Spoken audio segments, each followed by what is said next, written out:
Merci encore pour le lot. Bonjour, good day.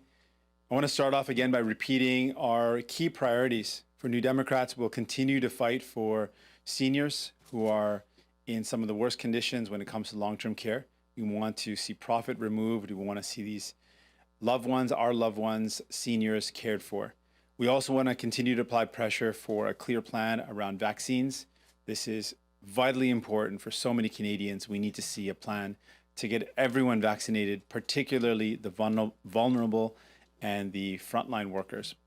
And finally, when we look at one of the best tools to help people prevent the spread of COVID-19, workplace transmission is one of the highest sources of transmission. Paid sick leaves is one of the best ways to keep people safe. So we're going to continue to fight to improve the federal paid sick leave program that we fought for. But for months, we've said that there are key changes needed to make it better. We'll continue to fight for these. Donc, comme j'ai dit, on va continuer comme le Parti néo-démocrate, comme chef, on va continuer de militer pour l'aide aux aînés, aux nos aînés, parce que c'est toujours le cas que nos aînés sont les plus frappés par le COVID-19, particulièrement dans les centres de soins de longue durée. Donc, on va continuer de mettre la pression pour des standards et puis d'enlever les profits dans les centres de soins de longue durée. Deuxièmement, ça continue d'être une grande priorité, les vaccins, et on doit s'assurer que tout le monde est vacciné. Ça, c'est la priorité, et on va continuer d'avancer cet enjeu. Et finalement, on sait qu'un outil le plus important pour faire face à la propagation de la COVID-19, particulièrement parce que la grande menace de transmission, de propagation, c'est dans les milieux de travail, c'est les congés de maladie payés. Et on va continuer de se battre, on va continuer de lutter pour améliorer les éléments de ce congé de maladie payée pour s'assurer que tout le monde peut avoir accès à cet outil s'il tombe malade. Merci beaucoup. I'm ready for any questions you might have. Je suis prêt pour vos questions. Nous allons maintenant prendre des questions, en commençant par les questions au téléphone. Un petit rappel, comme d'habitude, une question de suivi. We'll now take questions, starting with questions on the phone. A quick reminder, as usual, one question, one follow-up. Operator, do we have a first question? Thank you. Merci. For any questions, please press star 1. Pour toute question, faites étoile 1. First question, Mike Lecouture, Global News. Line open. Mr. Singh, thank you for taking our questions. Thanks, I Mike. wanted to ask you, we had an update this morning from Minister Miller on the effort to vaccinate Indigenous communities. He's also talking about the fact that he's starting these 2 days of meetings on systemic racism in the healthcare system. So in your mind, how important is the rollout of this vaccine program to help try and fix that broken trust between Indigenous communities and the healthcare system and the provinces because of the generations of racism that has existed in there? Mike, you said it really well. This is vitally important. We've got to acknowledge that the generations of systemic racism when it comes to all aspects of life for Indigenous people is very apparent. But we've seen recently that in the healthcare system, it is still flagrant, with really horrible stories of Indigenous people getting substandard care. We all saw the horrible video on Facebook, the plea for help for an Indigenous woman that was being ignored despite her pain and was being made fun of, called names. They were just appalling scenarios. So this is an opportunity for the Liberal government to back up the good words and say, well, if it's more than just good words, let's see a vaccine rollout that understands the most vulnerable and understands the limitations and challenges that Indigenous people continue to face. And let's see a vaccine rollout and a plan that specifically addresses that generation of injustice by giving a clear priority to some of the most vulnerable people. And just as a follow-up, how much success does the rollout play on the road to reconciliation, and what more do you think this government needs to do to make sure that these Indigenous communities, which are among some of the most vulnerable, get the vaccine first and that it is done efficiently? Well, I think one of the things we've got to acknowledge is the reason why Indigenous communities are vulnerable is because they don't have the same access to healthcare. And so understanding that an outbreak in an Indigenous community that is hundreds, if not thousands of kilometers from the nearest ventilator or medical center that can provide the type of care that they need is one of the reasons why it's so vitally important to get the vaccine to these communities. So understanding that, I think, is important. I think it would be a very important step in true reconciliation, backing up the good words that we've heard from Justin Trudeau in the past with real action. This is vital. This is very important. But I also want to acknowledge that there are many other steps to reconciliation. Indigenous communities in this pandemic still don't have access to clean drinking water. They don't have access to water to wash their hands. And we saw really horrible images of water that is not just not drinkable, but just not usable. And communities that have had to be evacuated from their homes because they could not access water. So there's a lot that needs to be done, but basic human rights and decency for the first people of this land includes drinking water, includes access to education and healthcare. Operator, next question. Thank you. Merci. Prochaine question, Hélène Buzetti, Le Devoir, à vous. Oui, bonjour, Monsieur Singh. Bonjour. Il y aura un vote cet après-midi sur le projet de loi bloqué sur la déclaration d'impôt unique. Je voudrais savoir comment votre parti entendait voter là-dessus et pourquoi. Merci. Comme on a dit en avant, on appuie le principe de rendre les impôts ou le système d'impôts plus facile pour les Québécois et Québécoises. Notre inquiétude continue d'être le fait que c'est une menace aux emplois, au travail au Québec, dans les régions où ils ont besoin de plus de travail, pas moins de travail. Donc, ça continue d'être notre grande inquiétude. Et à cause de ça, on a des inquiétudes. Donc, j'en déduis que ce sera contre, mais vous dites que vous êtes d'accord avec le principe de faciliter là, le rapport d'impôt. Est-ce que vous avez des suggestions alternatives à formuler? Ce qu'on a dit, c'est si on peut garantir le maintien des emplois, donc on est d'accord avec l'idée. Donc, on a besoin de garanties que ça ne va pas résulter créer une situation où on a un réduit des emplois. Sans avoir ces garanties, ça c'est un problème. Avec ces garanties, on est ouvert à appuyer cette idée. Opérateur, prochaine question. Thank you. Merci. Prochaine question, Catherine Lévesque, La Presse canadienne, à vous. Oui, bonjour, M. Bonjour. Singh. Vous allez rencontrer le premier ministre François Legault dans les prochains jours. D'ailleurs, il va rencontrer tous les chefs fédéraux. Je me demandais, bon, M. Legault, lui, veut parler de santé, de la hausse des transferts en santé. Vous, est-ce qu'il y a un sujet que vous voulez aborder avec lui, le racisme systémique, par exemple, ou peut-être le couvre-feu pour les personnes itinérantes? Oui, je suis tellement d'accord avec la demande d'augmenter les transferts en santé, donc je pense qu'on va être d'accord avec ça. Avec le couvre-feu, on a vu des grands problèmes, particuliers pour les gens qui n'ont pas de logement et l'impact sur ces gens. La mairesse de Montréal a soulevé ce problème en disant que c'est problématique de faire ça. Ça frappe les plus pauvres. Et sans avoir une alternative, ce n'est pas juste. Donc, ça, c'est un problème. Le racisme systémique continue d'être un problème à travers le pays.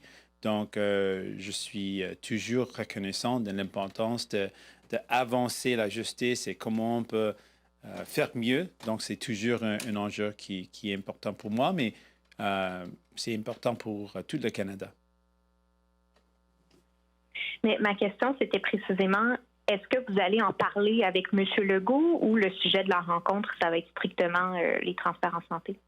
Non, je suis prêt de soulever mes inquiétudes aussi, mais c'est une rencontre demandée par M.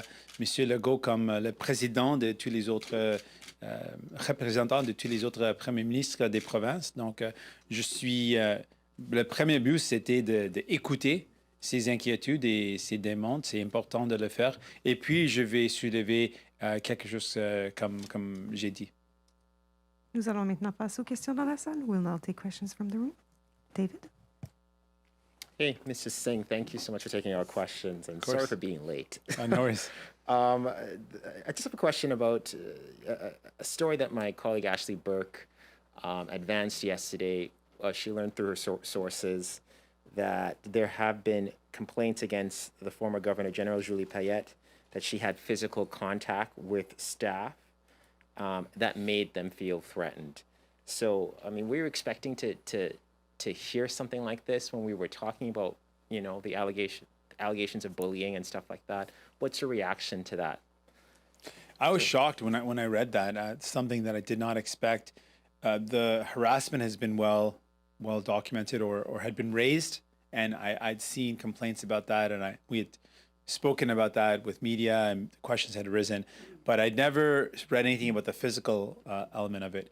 Again, it comes back to the fact that these are workers that have endured pretty horrible workplace conditions, and my heart goes out to them, and particularly the feeling of hopelessness and a lack of agency, that they didn't know where to go, they didn't know who to speak to, they didn't know how to raise this concern, and really the responsibility of the Prime Minister, who, if they had done any sort of proper vetting, Justin Trudeau would have seen similar complaints about harassment or a toxic workplace in previous workplaces. So it really highlights the failure on the part of Justin Trudeau to have done the right vetting and the real impact of that failure on the lives of these workers.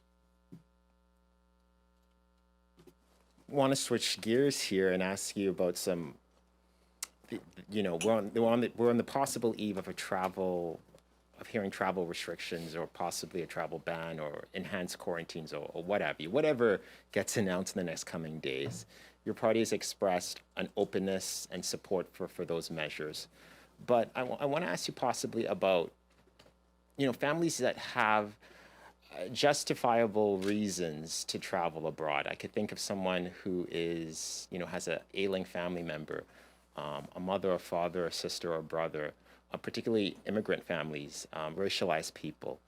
And so I'm just wondering, you know, are you worried, are you concerned that in calling for these enhanced restrictions to travel, that there might be unintended consequences because of that?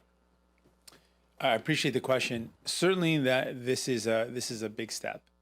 The limitation on travel is a serious step, and I want to highlight a couple things. First off, I think it should be limited to a limitation on non-essential travel, indicating that if the travel is essential, that there be some understanding of that. Also, a recognition of the sacrifices Canadians have had to make. There are a lot of people that could not travel, not across the country, even within the same province, even between cities, to see their loved ones and care for them.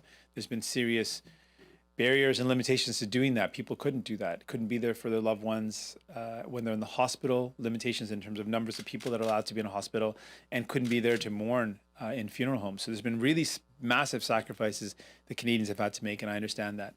I would also say, given the talk about limiting travel, we should always be aware of the impact that it's going to have on the most marginalized and the most Canadians that are faced with the biggest challenges. I think about, of course, immigrant Canadians or new Canadians that have come from other countries. But I also want to highlight that our focus is on workplace transmission, that these travel ban questions have been used in other countries and have been effective, and I understand that, and that's why we're open to them. But what we know right now, based on the experts, is the biggest risk of transmission, one of the biggest, is from workplace transmission. And what all the experts are calling for right now is better paid sick leave. If better paid sick leave, better access to paid sick leave is the tool that's going to help stop what is the biggest threat, that's where we should be putting all our effort. And I'm troubled that Justin Trudeau and the Liberal government are putting a lot of attention on the travel issue, but are not focused on the paid sick leave, which is what all the experts are saying is important. That to me is a problem. Mackenzie? Thank you. Hi, Mr. Singh. Mackenzie Gray with CTV. Hey, you've talked about. Up, you mentioned in your opening remarks that you want to see a clearer plan from the Prime Minister about how we can deal with vaccines. Obviously, we have the Pfizer shortage right now. What things, looking forward, not looking back, going forward, do you want to see the Prime Minister do to solve either the Pfizer problem or any other vaccine problems that you see us having? Certainly. I understand your question limiting not looking backwards. There's one thing I do want to mention looking backwards, but I'll say it at the end.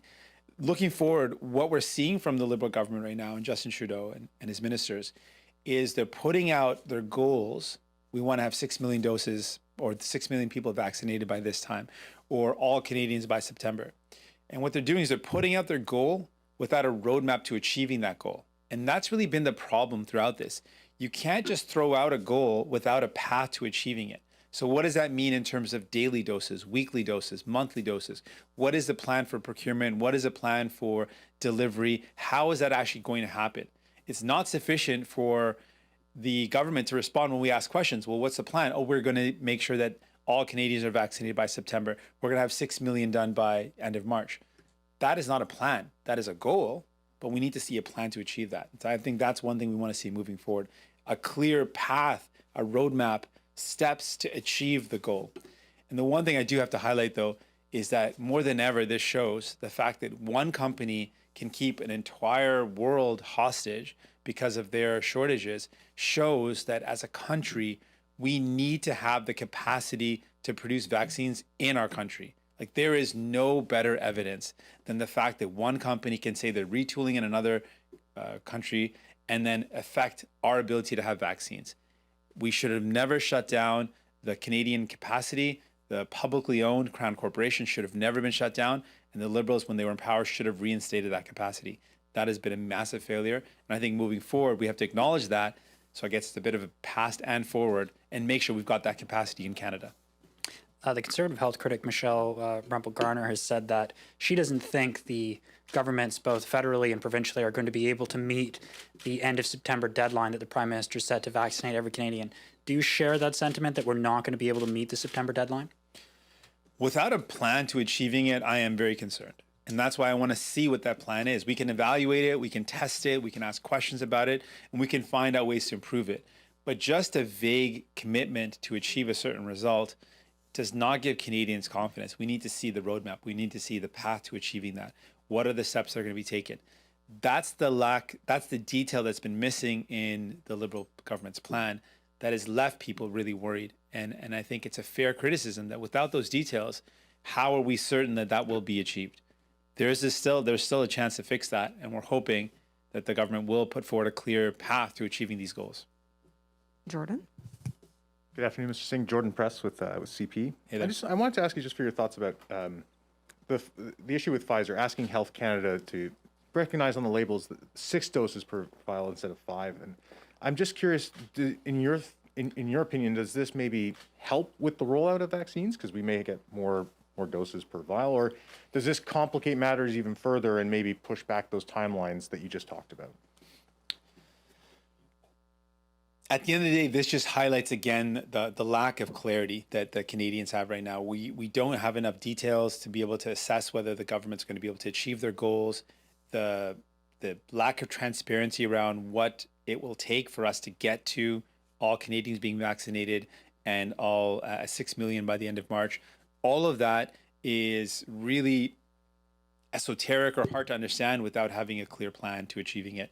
And this added confusion around the number of doses in a vial adds to that confusion. But I think it's not the end of the world. If the government now decides to provide transparency, provide us with a clear, detailed plan, let us know how they're going to achieve these goals, we can then provide input. We can then ask questions. Experts can weigh in, and we can actually get a result where Canadians are vaccinated. That's really our goal here. We want to make sure everyone's vaccinated, and we want to see a plan and a path to achieving that. And just to switch gears, because you talked about the sickness benefit, that was something, as you pointed out, you fought for. So what is it that you got wrong in that fight that now you think really needs to change? Is there something that you feel you got wrong that the government now needs to correct? It's the Liberal government got it wrong. From the beginning, we said that this needs to be as easy to access as possible. It needs to be as flexible as possible. It needs to cover as many Canadians as possible, and it should cover their pay. The Liberals were unwilling to go there. They were unwilling to do what was necessary, and they put forward a plan after we fought to get paid sick leave in the first place that was not adequate. And we said right off the bat, you've put forward a plan, we fought for it, but you're missing these pieces. And now it's come to light from medical experts that those are the exact reasons why people aren't using the plan. It needs to be more flexible. one of the key problems is you can only take 5 days at a time. Well, someone gets sick today, they might need to take a day or two to see if the symptoms are severe. If they can wait to see those symptoms resolve and they don't need to take the full time off, they can get back to work quickly. Without having a 1 or 2 day or 3 day option, people aren't taking the paid sick leave. It doesn't cover the salary that someone would earn, the income they would earn if they went to work. Well, if someone has to make a choice between going to work sick or getting paid sick leave that won't cover the full amount they would have made, then at the end of the month, they may not have enough money to pay their mortgage or to pay their bills. So we've said that that's a problem. These are things that can be fixed. We've seen that we made SERV work for a lot of Canadians. We made it easy. We made it easy to access. Similarly, this paid sick leave can be made better. That should be the priority. The Liberals didn't listen to us when we first raised these concerns, but now experts are saying the same thing. Doctors are saying this is going to be the best tool, one of the best tools to keep people safe when we're going to work, when people are going to work, and that's the main cause of transmission. Let's make it easier for people to stay home. And that's why we're again saying these problems were identified right away. The Liberals weren't willing to change them then. Now, with all the evidence, we're hoping they will change them. And we'll go back to the phones. De retour au téléphone. Opérateur. Thank you. Merci. Once again, please press star 1 if you have a question. Faites étoile 1 pour toute question.